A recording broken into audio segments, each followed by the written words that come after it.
Go. Thanks so much. Good morning, everyone. I'm coming to you live from Darling Harbour. I feel like I'm a TV host, where I am at the Tourism and Transport Forum National Summit. So some heavy hitters here today with the likes of the ministers and various other key policy people. So really keen to have those conversations. Already had some great conversations this morning, so let's hope they continue. But pleased to be here with you. As you can see behind me, I'm coming to you from the ICC in Sydney, and it's a little bit tad wet out there at the moment.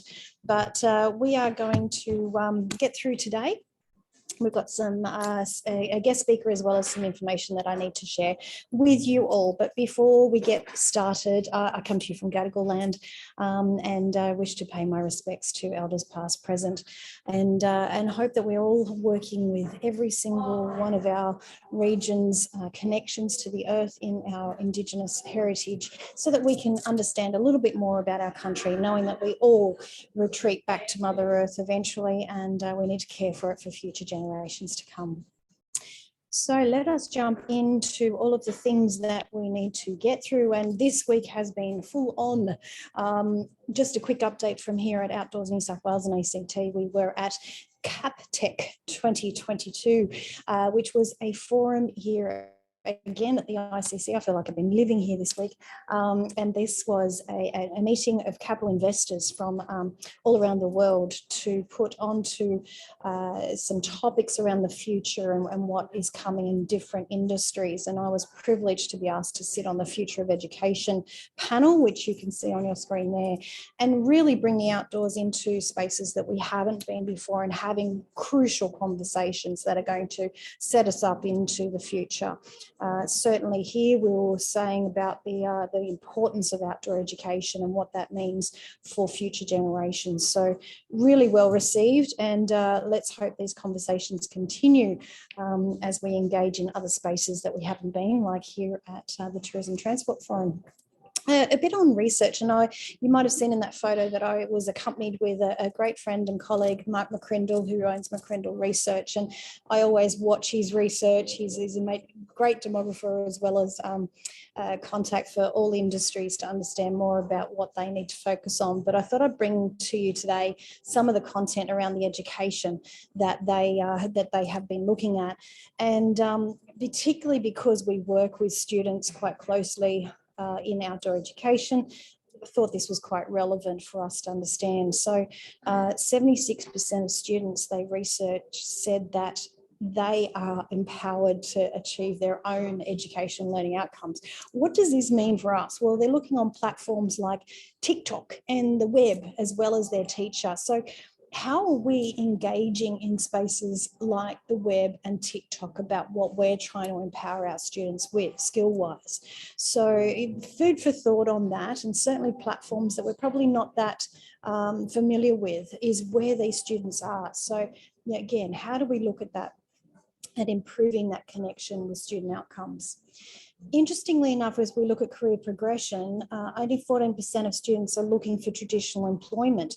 What that means is that there is this entrepreneurial spirit that is thriving amongst our youth. And even though they're looking at different untraditional employment, a lot of the skills for the future haven't been defined yet. So this is a really interesting time for the current students to say, well, I definitely need employment, I definitely need security, but I'm really keen on looking at something on the side and something that I can own and something that I can push. So this energy and enthusiasm about opportunity is breeding in the current students today. And that's nearly half of the students are saying that. So again, great takeaways for us all. And when they actually were asked, do they know what they want to do? They're probably the most certain group of students that we've seen in a long time. So they've got some inkling about what they want to do. Even more important that we've got to get to these guys while they're at school and start educating on the opportunities in the outdoors. Because from this research, we're already seeing that once they're into years 10, 11 and 12, they know where they want to go and know what they want to do. So yeah, we've got to start educating at that really, really early stage. So just on other things that came up this week was the World Health Organization research on active recreation.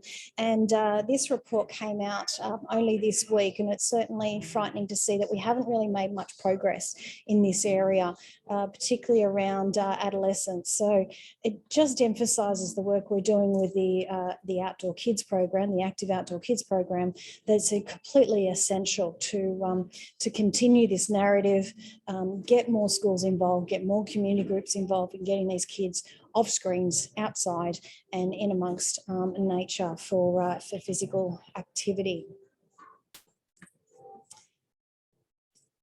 And a big offer to all of our members from our beautiful Ambassador Kai for No, who those that attended NOIC would remember her well from her keynote address. Kai has just released her new book, Survive, which was released in the US just prior to her talk. It is now available in Australia, and she has offered every single Outdoors New South Wales and ACT member a fabulous discount of 20% off. Now you can access that through your membership portal. So this is a great prelude into reminding everyone to look at those emails that you've received as a member of Outdoors, to jump into your portal. You have a lot of information in that portal, and we'll continue to have more information in that portal as we build it. But you can see there that there is resources, there's content around some of our subgroups and subcommittee work, as well as templates and media releases and things that you might want to access, and your code to be able to get Kai's book 20% off. So if you log in, go to membership opportunities and discount offers tab, you will see Kai's code, which you can use to redeem your 20% off to buy her book, which I will be doing as soon as I get home. Yes, if you're unsure if you have access to that portal as a member, please reach out, because there are many little teething things that we're going through with that. So if you feel that you haven't received that email and you haven't got access to that portal yet, but you are a member, please reach out to James or myself, and we'll get you set up with that. From our friends at Destination New South Wales, we have a couple of workshops that they are presenting to inspire more industry knowledge around the outbound market, or the inbound market coming into Australia, I should say. So the first workshops program will help you understand the opportunities of international tourists to your establishment or to your product. So they've got some workshops that will be publicised on this page. If you go to Destination New South Wales, you should be able to just search in there New South Wales first. It'll come up with the workshops that are being programmed, and they're starting in November, so it's very soon. So if you are very interested in the international market, this is a must attend to jump onto those sessions. And don't forget, we have our fabulous masterclass coming up. Jump in, grab your free ticket. As an Outdoors New South Wales ACT member, you get a free ticket to come along to that. This is an intense 2 days, and this 2 days is surrounded around our industry and specific to our industry, the issues we've got to look at, the challenges we've got to conquer, but also the massive opportunities that are on our doorstep to make us more sustainable in our activity. So please, if you are a member, make sure you grab your free ticket. Your transport and accommodation you'll need to cover on your own, but the full 2 days, including catering, will be provided to you at free of charge as a member of Outdoors New South Wales and ACT. So jump onto the website, register for your ticket, and more content will be coming to those that have registered very soon around what to expect with that program. But I'm really excited about this, because we've had great sponsorship and great support from the New South Wales Small Business Commissioner's Office, as well as Destination New South Wales. Of course, Paddy Palin, and our welcome function will be at the Mollymook Golf Club. So thank you to everyone who supported it. If there's anyone else that wants to support this, we are looking for our final sponsor to just seal the deal on a couple of the other options I'd love to include in the masterclass. So if you are interested, reach out and we'll get you involved.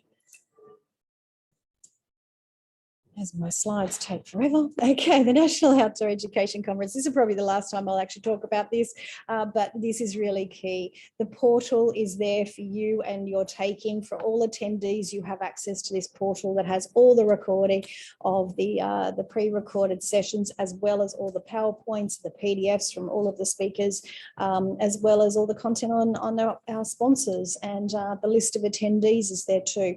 So again, look out for your email if you haven't seen that and you think that you've missed it, or you were an attendee and you haven't got it. Again, reach out and we'll make sure you have it. But this portal is a one-stop shop for you for everything that was at NOAC, to keep those conversations going, to keep that learning going. And please, for our sponsors, Destination New South Wales, they require everyone to jump on and do their survey, which helps us obviously with the sponsorship that we got from them, but also helps them in streamlining what we do in business events in New South Wales going forward. And you could win $100 Visa gift card by just doing that as well. So if you haven't seen it on our socials, the link is on our socials. Please look for that, or it'll be out in the newsletter that's coming out next week. Okay, infrastructure grants. Office of Sport have got some grants out at the moment for women's amenities. Now, this does go across not-for-profits as well as companies and commercial operators. So if you are looking at increasing your amenities and catering more for women's amenities, as well as other aspects of your business, this is a great opportunity. It's open now. It does close on the 23rd of November. You can apply anything from $50,000 upwards, I think, to $300,000 is the maximum. But just jump onto the Office of Sport website and you'll be able to see all the content there. If you are interested in putting forward for that, again, Outdoors New South Wales and AC2 do provide supporting letters to help you get that opportunity to take up these grant offers. Kosciuszko, I think Helen, and thanks again to Helen for covering me every time I can't make it to a Connect and Share, but I think she mentioned this last week, that there is a plan of management on exhibition which is very crucial to our industry, and that is the Kosciuszko National Park Amendment to the plan of management, and it's around the commercial use in wilderness areas. Great news in the fact that they're welcoming this and they're encouraging commercial use in those wilderness areas, because they've understood that by doing so, we're educating more people in the importance of caring for these spaces. And they acknowledge that commercial operators are the best ones to do that. So thank you first to National Parks and Wildlife for doing this. But can I encourage everyone that actually is in the Kosciuszko area or uses their EcoPass in the park to certainly have their say on this, because the more people that are verifying their position, the less problems there will be with getting this amendment through. There's also quite a few other plans of management on their website. So if you want to jump onto there, if there's anything relevant to your area that you need our support as well, again, please reach out and we will jump on there as quickly as you will and back you up on some of that content for any of the exhibition products.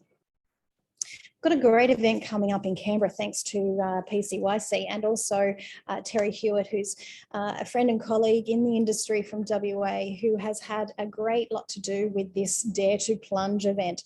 And this is in Woden. Yes, Woden, you heard correct.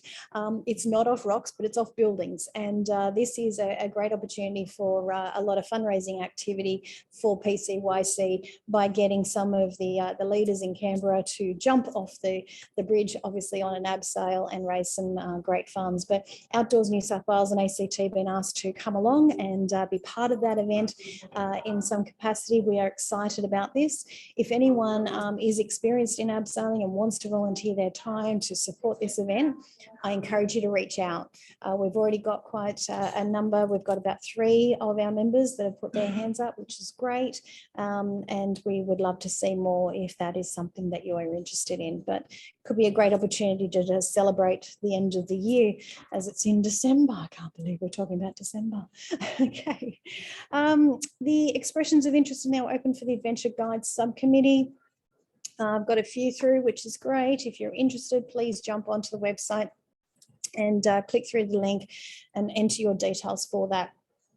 And a big congratulations to the Backcountry Subcommittee, who only yesterday received all their documentation and ready to get started on their journey of what they would like to achieve in reference to backcountry. And our First Nations Subcommittee will be the next one to start meeting.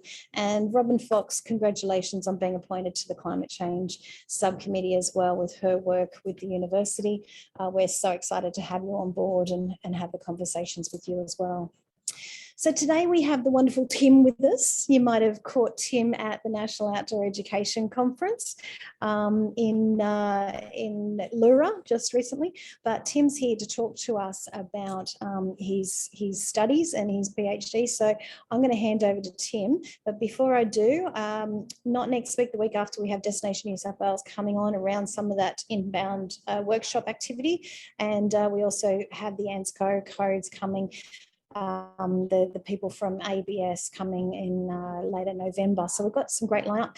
AMSA, Australian Maritime Services, they look like coming probably in between that. So yeah, there's some great topics coming up. But today it's all about you, Tim. So I'm going to hand over to you and let you take control. And Thank you. Off you go.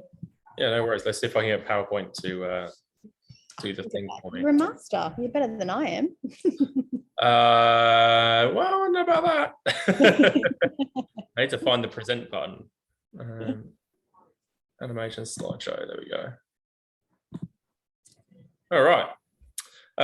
So thanks, Laurie, for the introduction. As you mentioned, I am sort of presenting on my research, which is into the barriers and facilitators of including bushcraft in the outdoor education skill set in Australia. Reasons why I kind of came around to doing this research is that I come from the UK, obviously, and in the UK, this is one of the areas of activities that I really enjoy facilitating, and I saw the students got a lot out of it. But when I moved to Australia, I realized, kind of working in the industry for a few years, I saw that there wasn't really much of a similar skill set being used here.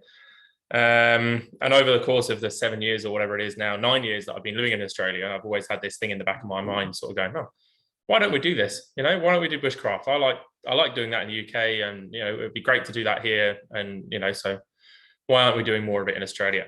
In 2020, that kind of turned into a research degree. So I thought about doing a business. I thought about starting a business, and then as I was going through the business plan process, a lot of questions came up, but I couldn't really answer. And so instead of doing a business plan, I kind of pivoted to doing a research degree to answer some of those questions. So the main questions that I have that come out of my research are: what do we already do in terms of bushcraft, both formally and informally, in outdoor education in Australia? What facilitates successful provision of bushcraft, and how can these be included? And what are the barriers to innovation of the bushcraft skill set in mainstream Australian outdoor education? So I took essentially literature from the business innovation sector, and through collecting data for my project, I'm going to use that innovation literature or models to categorize what the barriers are for Australian outdoor educators to do more bushcraft. So what is bushcraft? And I think probably more importantly is how do you distinguish it from other things? So there's a couple of descriptions there about what bushcraft is, a couple of definitions. The important distinction, I think, is that it can be confused with survival skills. Survival skills, for those of you who don't know, are the skills that we use in the short term to get out of a dangerous situation. So maybe you're down fighter pilot, or you know, a lost military personnel, or, you know, whatever it might be. You're in a situation and you want to use natural resources to survive and to get out of it in the short term. You've got other things like nature play, which is sort of focused on play in the natural environment. Again, slightly different, although they use a lot of skills from the bushcraft context. But bushcraft itself looks at that living within the natural environment. So almost like a symbiotic relationship. And how do we work harmoniously to turn the natural environment into a home space? Oh, so there you go. There's some similar terms. Oh, my slide's not working. There you go. So some common activities that you might see in bushcraft. Shelter building, you can see up there on the top. Making natural cordage. So using things like stringy bark or lamandra. Gathering food, friction fire, and using tools. So teaching young people how to, make tent pegs from sticks, or how to make spoons, or build a hanger so they can hang a pot over the fire to boil water, for example, whatever that might look like.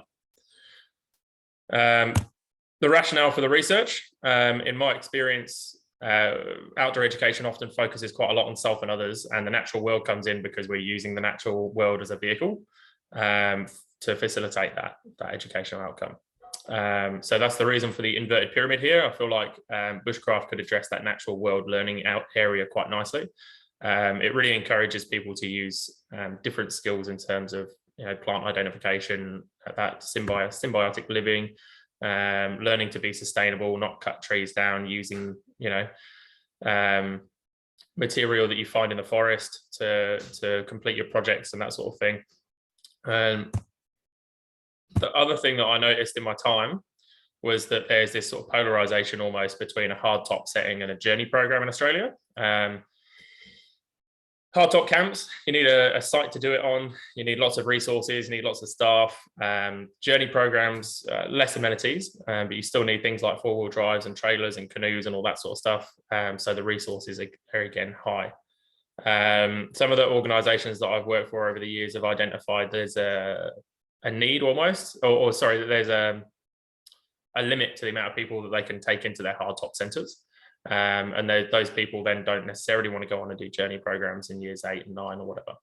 So there's a gap in between. And in the UK, I used to work for a company called the Bushcraft Company. And that is essentially what they focused their product to do. They ran bushcraft camps in forests all around the country. That wasn't necessarily a hard top camp, and it wasn't necessarily a journey, but it took elements of both and put them together. And it worked really well because, the organization didn't have a high resource cost, apart from staff. It didn't have a high amenities cost. Sorry, I do apologize. And so, yeah, it just worked really well, and that organization is still thriving in the UK now. And so that's one example of what I wanted to pull across into the Australian context, is there is a gap, I believe, in that market space. And so, yeah, that's the reason for using the business innovation framework to frame the research. Some other things that can be confused, I suppose, nature connection activities. So nature connection describes our enduring relationship to nature. The bushcraft skill set, i.e. being able to go out into the forest and not necessarily have to move around and journey, not being reliant on things like ropes and high ropes courses and helmets and all the other things, really creates space for young people to enjoy the natural world. They can play out there, they can do the bushcraft activities, but whatever they are doing is essentially in a forest or a mountain environment, and they're actually there appreciating that space rather than focusing on something like a high ropes course or a climb or journeying from one place to another. So there really is creates a space for them to enjoy the natural world and promote nature connection. There's some common activities that we see in outdoor education all the time, just as a comparison between the bushcraft side of things. So there's some people hiking and climbing, and they're staying in dormitories and doing all the things. Don't get me wrong, I love all this stuff too. And, climbing is one of my favorite things to do. Canoeing is one of my other favorite things to do. But I just do see that there is a space there for the bushcraft practice to thrive within the outdoor education context in Australia. The research is made up of 2 parts. So phase 1 is underway at the moment. So I've gone all through my literature review. I've gone through my methodology. That's all been approved. My ethics has been approved. I'm currently collecting phase 1 research data. So I'm trying to find 200 people across Australia to respond to a survey. As you probably already know, our industry is not, it doesn't have that many people in it, and people are often fragmented or working out in the bush or whatever it is. So 200 people is actually a fairly large body of people to respond to a survey in terms of outdoor education research. So I guess in presenting here today, I'm hoping that some of you might feel like you'd like to step forward and take the survey, or even just share that with your network. The phase 1 survey focuses on what we're already doing, and it comes from a practitioner point of view. So those people who are actually working in the bush with young people and looking at what activities they're doing already that could fit in with bushcraft, and what is the sort of learning outcome, why are they doing it, what's the intention. Phase 2 will then be a 2-part interview. So I'll collate all the information from the survey, and I'll pull out any themes in terms of barriers to doing more bushcraft. And the first interview then will discuss with industry stakeholders, what these barriers are, how can we overcome them? Can they foresee any other barriers that haven't been drawn out in phase 1? And then interview 2, if necessary, we'll just follow up on that interview and cover off ways that we can overcome barriers, or ways that we can incorporate what we already do to bring bushcraft into a successful into a successful climate. A little bit about my theoretical framework is a constructivist project. So basically what that means is that each stage of the research builds on each other. So I couldn't sit down with any one of you today and tell you exactly what my first interview questions would be, because those interview questions are determined by what comes out of that first survey. The same for the second interview, and the same for the results. So I've got some ideas about what I think could be going on and what I think the barriers could be, but until those steps have built on each other, I won't actually be able to come to a conclusion. As I said, I've got some expected outcomes already. So in terms of what the practitioners and provider already do, I think that there's probably people out there who are doing these sorts of activities, but it's just not done in any kind of an organized or uniform way throughout the industry. The expected outcomes in terms of facilitating successful provision, I think, is just basically going to be things like increasing knowledge and awareness and skills in terms of staffing. And what are the barriers? I can foresee there being a few barriers out there, but I don't really want to throw those out into the public context until the research is complete. And that's the end of my presentation. So thanks for listening. I tried to keep it nice and short. Does anyone have any questions? No. Great, back to you then, Laurie. Laurie's actually listening to something around visas at the moment for us all. Oh, right, okay. Yes. So she just handed over to me to see if there's any questions, and I see David's got his hand up. So what's your question, David? You're on mute. That's unusual, me being on mute. Yeah, I know. Have you looked into the scouting world? Yeah, I mean, bushcraft was always the thing in my youth. Yeah, that's the 1980s. Well, I lied. The 1950s and 1960s was bushcraft was a key part of what you learned in Cubs and Scouts. Are they still doing that? Is that? Yeah, so they are still doing that, and they're actually looking into doing a bit of a revival around those skills. And the project really looks in the specifically outdoor education, because that's where I come from and that's my background. Yeah. But there is definitely some good things happening over in the scouting movement for sure. And it's included in sort of the history of bushcraft as well. It's quite closely linked there, so there's definitely comes up in the literature review. Cool, thanks, Tim. Hey, can you share the link with us to your survey? I absolutely can. And then we can distribute it to members and all that sort of stuff to get the word out, sure. So you can get your responses. Yeah, I've got lots from Victoria at the moment and not too many from other states, which probably indicates my bias of where I live and work, but it's all good. The toughest nut to crack, I think, is going to be WA and the Northern Territory, just because of sheer people and number of people there and isolation. Yes, absolutely. It might be worth sharing. I know Outward Bound have a base camp over in Walpole. Perhaps they could work with sharing it amongst their networks over that way. Yeah, sure. I'm going to contact Lauren actually and have a chat and see if we can help. Yeah. The link for the survey is in the chat there as well. Yeah, got that. Thanks very much. I did send a bit of a. Oh, sorry. Go on. No, go. There is a small group of outdoor types in the Northern Territory that are involved with Outdoors New South Wales and the stuff generally. Laurie would have one of the contacts there. They were probably doing some outdoor education style stuff, but they might be able to point you. They're pretty active on their Facebook and other things, so they might be able to point you into schools and other organisations there that are doing direct contact. I can't think of the guy's name. There's a specific one bloke that seems to be the lead person in the outdoors in the Northern Territory, and Laurie should be able to give you that, or I could. You can contact me. I could chase it up. Yeah, okay, that'd be great. And I'm happy to participate. You can find me. I'm easy to find. Yeah. Oh, well, the link to the survey's in the chat, David. So if you want to just feel free to share it and copy and paste and send away. I might actually put a little blurb in there as well, just to help explain. Good idea. What it is. Good and idea. Just copy and paste the blurb. Yeah, because I don't know whether you've shared it on LinkedIn or anything like that. I've shared it in many places, far and wide.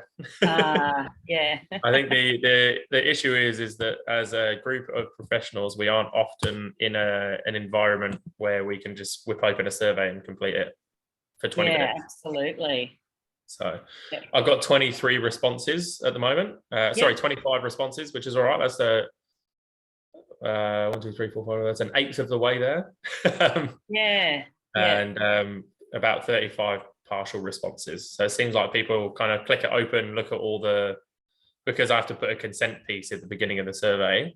I think that people see a lot of writing and either say, "Oh, I don't want to consent to that," or "I don't want to read all this." Absolutely. No, I looked at that intro once I got the email up and just went, oh my gosh, I know you have to do that, but it's a lot of preamble. Yeah, and definitely, I mean, for myself as an outdoor editor, I know that me and a lot of my close friends who are in the industry probably look at that much writing and go like, I don't want to do that. Yeah, totally. Oh, for sure. Yeah. I'm just trying to copy that text from the chat, but it's not copying for me. I think maybe because I'm not a host, it's not allowing me to copy up. What I'll do. Okay. That's weird. Anyway, I'll just screenshot it and then I've got the text. Cool. I did send it in an email, I think, to Laurie as well. Oh, great. Okay, fantastic.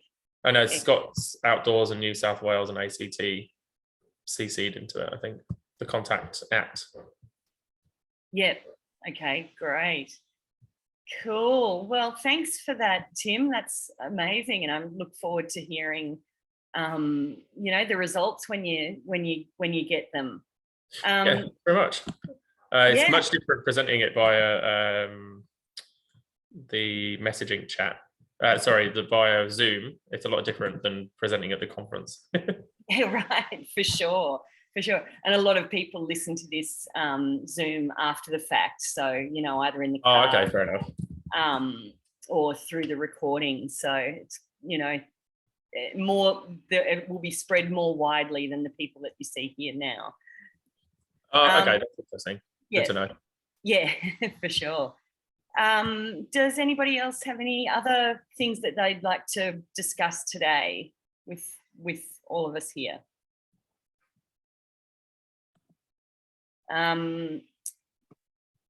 No, sorry, I've been sidetracked. Hope you're all going well. For sure.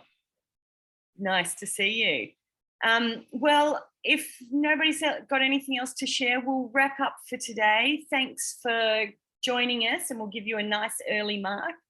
And thanks again, Tim, for your presentation. It's really interesting to hear that perspective. And I look forward to seeing you all next week. All right, thanks very much. Thanks, and have a happy Friday. Yeah, I've got my Friday shirt on. So have I. Woo! See ya. See you, everybody. Bye. Bye.